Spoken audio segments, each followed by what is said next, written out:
سيد المرسلين وعلى آله وأصحابه أجمعين। সম্মানিত আজকের এই ব্যবসায়ীদের সাথে সমাবেশের সভাপতি,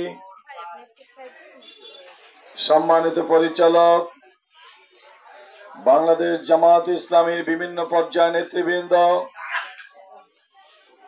আমার সম্মানিত ব্যবসায়ী ভাইরা, মুসলমান ভাইদের প্রতি আমার সালাম, আসসালামু আলাইকুম ওয়া রাহমাতুল্লাহ।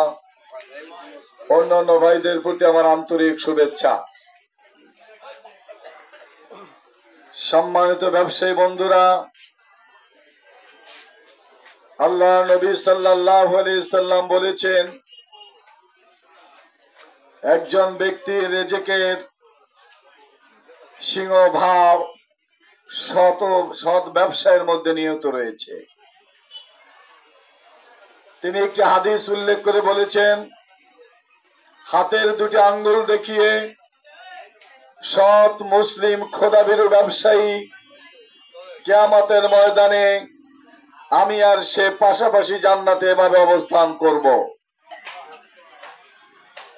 একইভাবে আবার কোন ব্যবসায়ী যদি ওজনে কম দেয়, ব্যবসায় ভেজাল দেয়,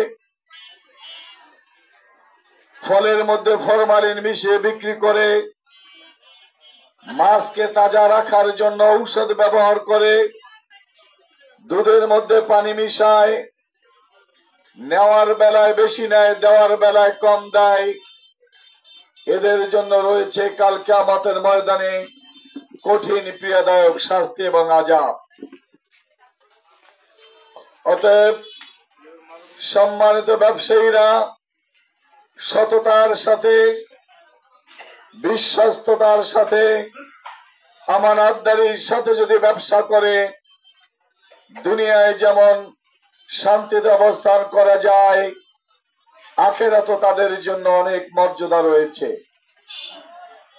হযরত ওসমান রাদিয়াল্লাহু তাআলা, যার উপাধি ছিল গনি, অরেল সম্পদের মালিক ছিল, সততার সাথে ব্যবসা করে মানবতার কল্যাণে যখন টাকা পয়সা খরচ করতেন, আল্লাহ খুশি হইয়া ওসমান রাদিয়াল্লাহু তাআলাকে তার ব্যবসায় সব সময়ের জন্য যতদিন যেত লাভের মাত্রা বাড়িয়ে দিতেন।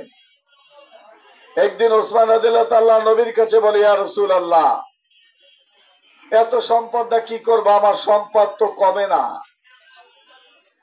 আল্লাহ নবী বললেন, ওসমান, সম্পদ কমে যাবে, আল্লাহর পথে দান